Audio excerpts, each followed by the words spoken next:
Hey guys, welcome back to my space.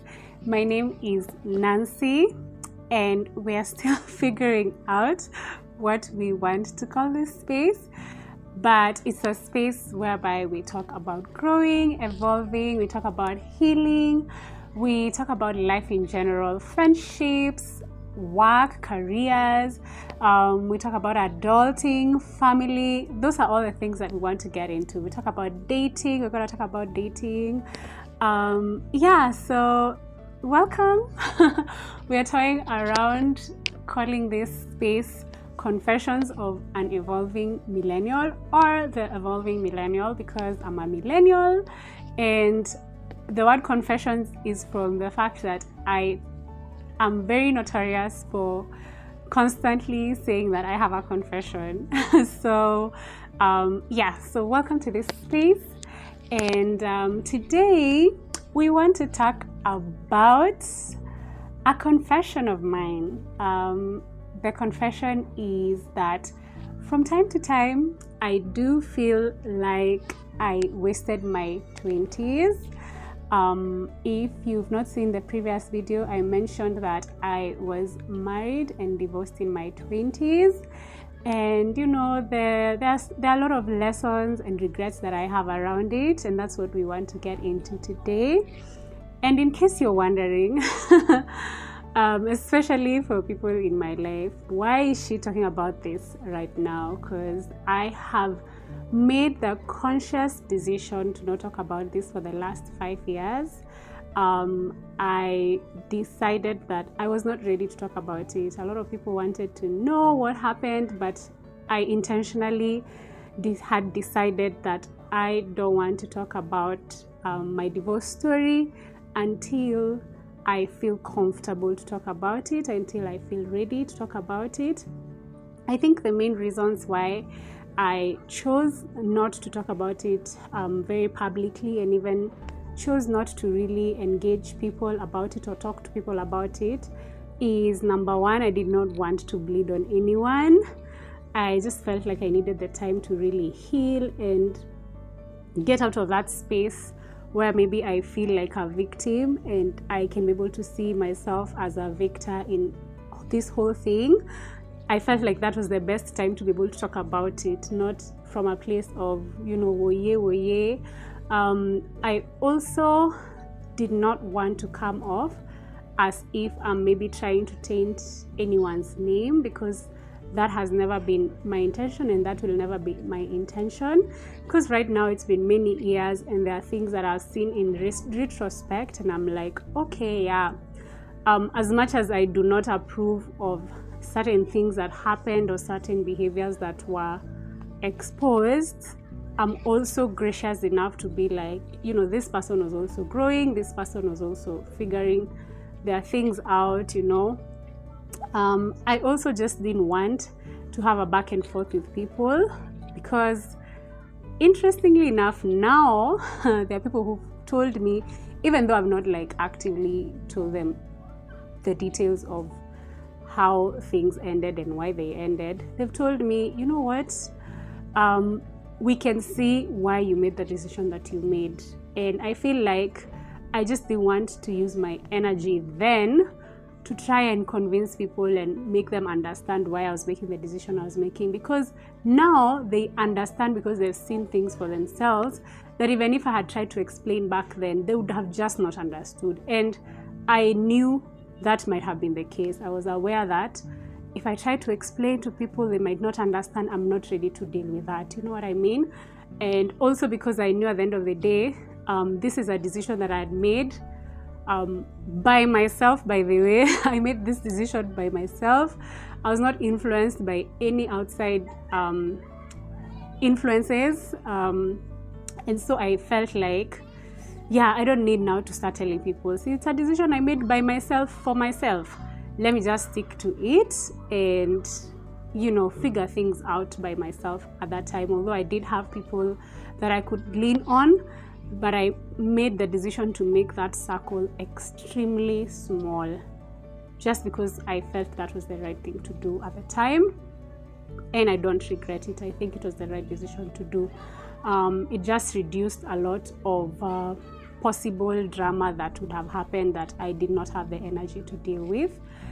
And yeah, so now I feel comfortable talking about it. 5 years later, I feel like I've healed in a lot of ways. I've seen a lot of things from, like, outside, where I'm not in the mud of it and then I'm going through it, and I feel that even when I talk about it, I'm not like reliving it, or I'm not triggered by it. In fact, sometimes it's actually funny. Sometimes I think about it and I laugh. Sometimes when I'm talking about it, I laugh.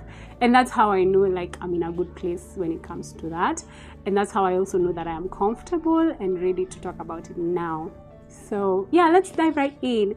So I think the question that first of all, the question that I sometimes battle with is, did I waste my 20s? Because like I mentioned in the previous video, well, my peers were busy building careers and putting their things in order. I was busy getting married. I was busy getting married when other people were putting their things in order.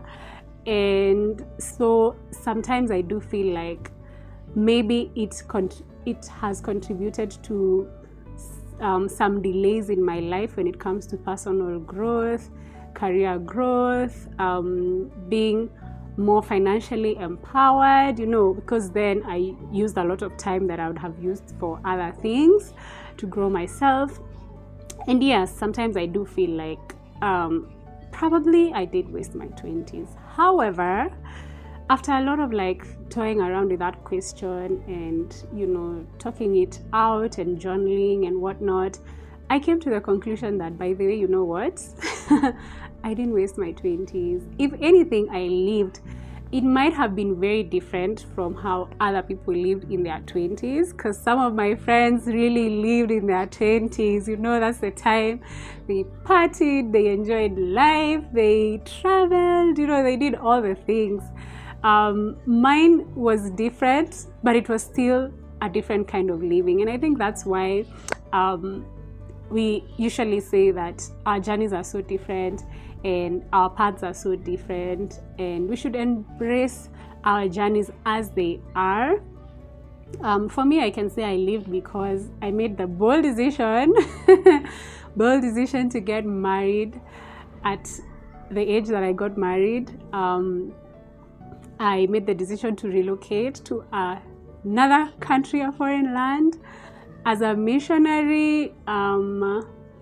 I remember while in Indonesia, I got an opportunity to volunteer in an orphanage whereby I was teaching the kids English, which was so fun. I have such fond memories of that time. It was called Masih Yayasan. I got to learn a bit of Indonesian. I can say apa kabar. Apa kabar is how are you, and then you respond baik. And then if you want to say baik is good, so if you want to say really really good, it's baik banget, really really good, or sangat.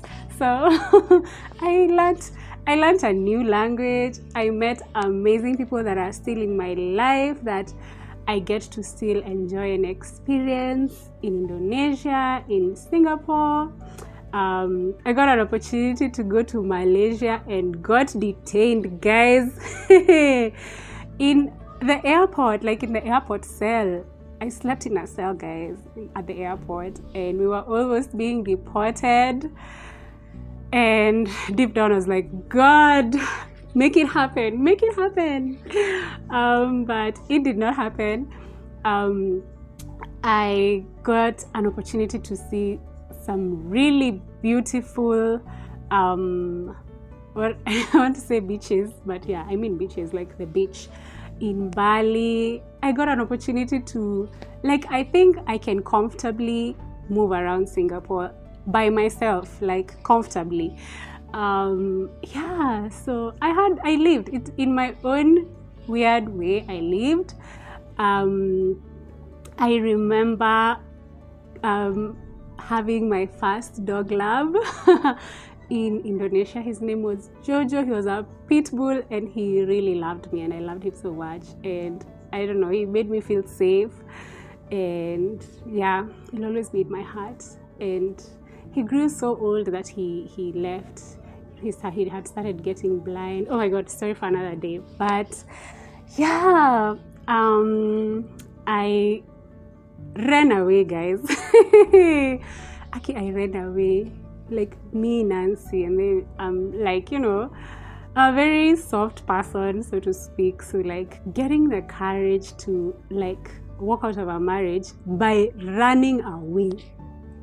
One day I'll tell you that story, and then I'll tell you the options that I had in my mind, and the one that eventually worked. And I ran away back home. I came back, started figuring out life afresh, and wow, yeah, I came to the conclusion that, you know what, I didn't waste my 20s. I lived. It's just that it's a bit different from the norm, and that's what makes me unique. And I honestly wouldn't have it any other way. I feel like it has shaped me to be the woman that I am today.